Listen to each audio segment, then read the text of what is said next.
Kisah ni sebenarnya saya pernah tulis.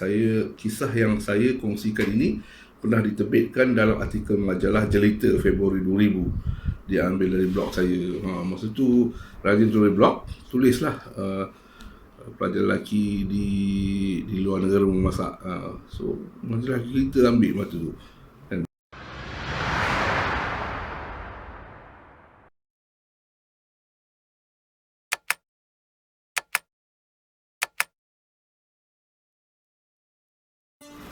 Hai, hari ini kita nak sambung bab 4 bab 4 yang bertajuk sekian bersama Jinsei Iro-Iro Hito Sore-Sore.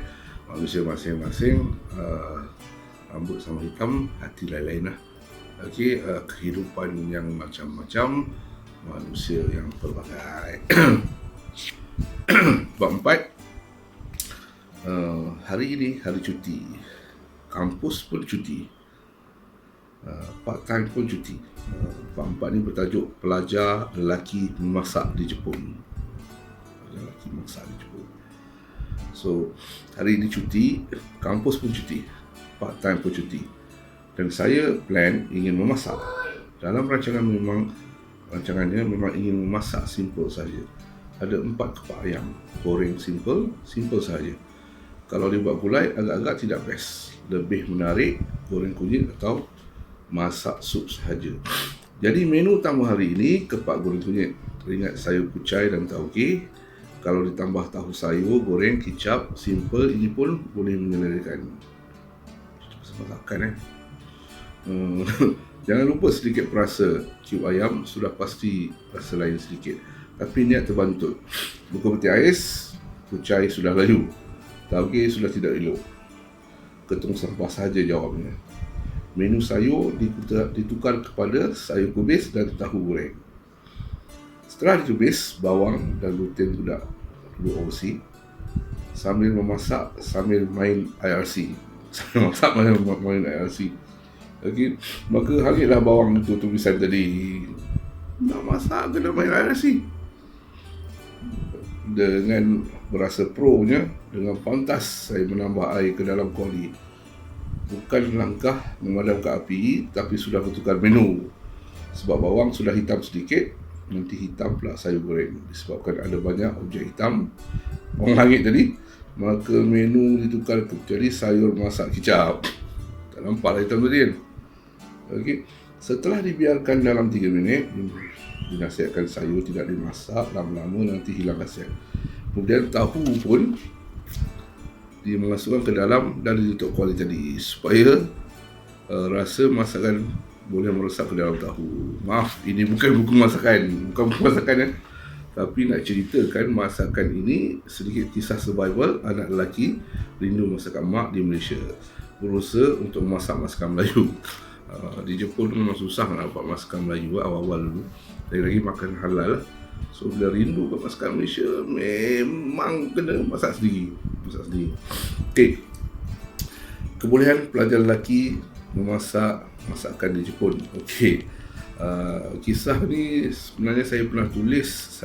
Kisah yang saya kongsikan ini pernah diterbitkan dalam artikel majalah Jelita Februari 2000. Diambil dari blog saya. Masa tu rajin tulis blog, tulislah pelajar lelaki di luar negara memasak. So majalah Jelita ambil masa tu kan, majalah Jelita Februari 2000, tahun 2000. Okey, ini isu kita hari ini. Apakah pendapat tuan dan puan tentang tajuk di atas? Dalam pemerhatian saya, berdasarkan pengalaman saya travel hampir ke seluruh Jepun, kebanyakan pelajar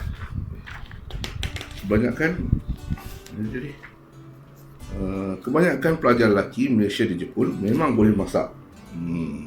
Pengalaman saya lah, jumpa ramai lelaki di Jepun pandai masak. Orang Malaysia lah. Disebabkan kos sara hidup di Jepun mahal, memasak boleh menjimatkan duit. Sebenarnya kumpul berjimat mahu beli kereta. Tidak pun mahu pergi beli PlayStation. Biasalah dia muda masa dulu kan. Nak kata jimat masak, kalau ada orang makan kat luar pun lebih banyak simpan duit pun ada juga. Tapi jiwa muda ni ada nak beli kereta ataupun nak beli PlayStation. Sebab itulah berjimat, masak tak cukup duit, masak lah. Sebab keduanya pula, ialah rindunya masakan Malaysia disebabkan berada di Jepun. Sebagai anak Melayu jati, tidak akan lari dari mengidamkan gulai Melayu, dan dari penelitian saya, menu utama pelajar lelaki di Jepun adalah kari. Tak tahu macam mana pergi mana-mana tempat kawan-kawan ke di seluruh Jepun, kari juga yang dimasaknya. Sampai kerana itulah menu yang selalu dimasak atau itu saja yang boleh dimasak. Sampaikan pelajar perempuan pun tidak masak kari sesedap pelajar lelaki. Sebab apa? Budak lelaki saya masak kari je kan, masak banyak kali so jadi terror pula kan, sebab menu lain tak reti kot rasanya kan. So saya pun agak pelik pada mulanya, tapi masuk akal juga sebab kari paling mudah dipelajari. Asal ada rempah sudah cukup. Santan kalau ada bonus, kalau tiada susu 7-Eleven pun jadi. Dan yang paling penting adalah menumis bawang. Dan juga rahsia pelajar lelaki Malaysia masak sedap kari di Jepun. Dari mana mereka belajar entahlah, tapi mereka begitu detail bila menumis. Bila minyak keluar dan bawang garing, baunya harum satu rumah. Mereka juga memilih antara bawang besar India dengan Cina, yang isi agak putih dari India. Kalau kat Malaysia ni bawang Holland kot. Masa dekat Jepun tu panggil bawang India. Bawang ini memberi rasa sedikit manis berbanding bawang dari Cina, daripada bawang merah tadi lah. Okay. Sebab ketiga, masyarakat Jepun memang menitik beratkan rasa dan kualiti masakan. Ini antara faktor pelajar lelaki memang mencari cara terbaik untuk masak kari yang paling sedap. Sebab kat Jepun ni rasa lain sikit pun dah komplain. Dia memang detail sikit lah masakan. Sebab tu diorang jarang nak masak, sebab dia takut tak memenuhi cita rasa kawan tu lah. So berbicara tentang masyarakat Jepun yang begitu teliti tentang makanan, mereka dapat membezakan kualiti nasi dengan memakan nasi sahaja. Okey, nasi itu sedap atau tidak pun diambil kira. Nasi saja memang kalau pergi tengok drama Jepun atau kawan-kawan makan kat rumah dia ke kan, macam parent dia masak ke apa, masak nasi pun dia kodawari ni dia cerewet lah, masak nasi saja kan, dia dah cerewet, dia dah tahu ni pandai masak nasi ni, pandai masak nasi saja pun dia dah tahu. Saya pernah dimarahi oleh rakan Jepun saya sebab saya buka tutup periuk nasi elektrik bila nasi sedang dimasak. Beberapa saat tutup itu dibuka akan memberi rasa lain kepada nasi tersebut. Begitu teliti belum. Nanti nasi kurang enak, saya dimarahi oleh rakan saya.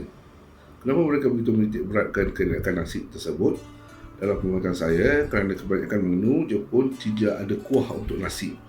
Jadi nasi itu perlu benar-benar sedap. Maksudnya benar-benar masak dengan cara terbaik lah. Itu maksudnya lah. Sebab dia tak ada kuah kan, sebab tu dia menikmati nasi tu amat teliti nak cari nasi yang terbaik. Masyarakat Jepun juga amat prihatin terhadap perbezaan dalam rasa masakan, nilai kerangupan, nilai kekenyalan, nilai tahap masak amat diperhatikan oleh suri rumah Jepun. Satu lagi, sebab yang dapat saya perhatikan, masyarakat Jepun amat menghargai nilai sesuatu hasil makanan.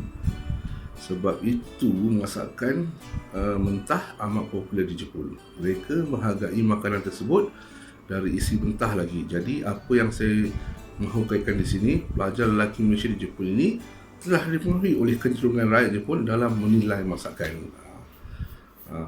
Mula-mula dengan nak jimat duit, kemudian nak rasa masakan Malaysia kan, dan kemudian kita mengaruh dengan kawan, masak salah sikit pun dah bising kan. So terpengaruh, bila duduk sana terpengaruh nak menghasilkan masakan yang terbaik. Okey, rakyat Jepun juga akan menghargai nilai dan memutus suatu keluaran pertanian. Sebagai contoh, telur. Mereka ada pertanian yang mengamalkan pemakanan yang berbeza dan pemeliharaan yang berbeza supaya menghasilkan telur yang bermutu. Okey, telur di pasaran yang biasa berharga lingkungan RM1,500, RM24.5, tapi ada setengah telur dijual dengan harga RM50. Sebiji RM50, kurang dalam RM1.60. Ini dulu lah 3 kali ganda. Sekarang ni nilai motor Jepun Malaysia dah 4. So, ini bukan harga yang tidak terkawal, tapi ia merupakan kemasan telur yang bermutu berdasarkan pemilihan makanan. Rakyat Jepun tidak kisah akan harga tersebut kerana menghargai nilai mutu telur tersebut. Begitu juga dengan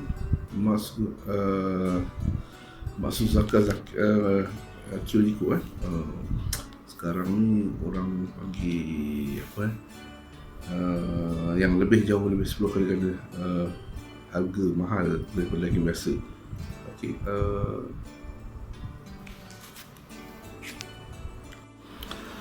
atau kalau kat Malaysia ni Wagyu Malaysia ni orang panggil Wagyu. Dulu Matsuzaka tu salah satu daripada jenama yang agak famous lah.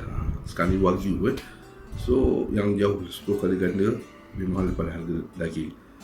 Maaf, saya ralit cerita pasal ekonomi dan makanan Jepun pula. Sebenarnya yang Wagyu tu tadi dia dihasilkan daripada penterakan yang dijaga lembu tu dengan baik. Dia beri lagu, dia beri urutan, dia beri mandi dengan baik, dengan makanan yang baik-baik. Sebab itulah menghasilkan yang lebih kualiti dan dia menjual dengan harga yang lebih tinggi. So masyarakat Jepun pun menghargai. Dia tak kisah, asalkan dia tahu ini kualiti baik, dia sanggup bayar. Okey, saya ralit cerita pasal ekonomi makanan Jepun pula.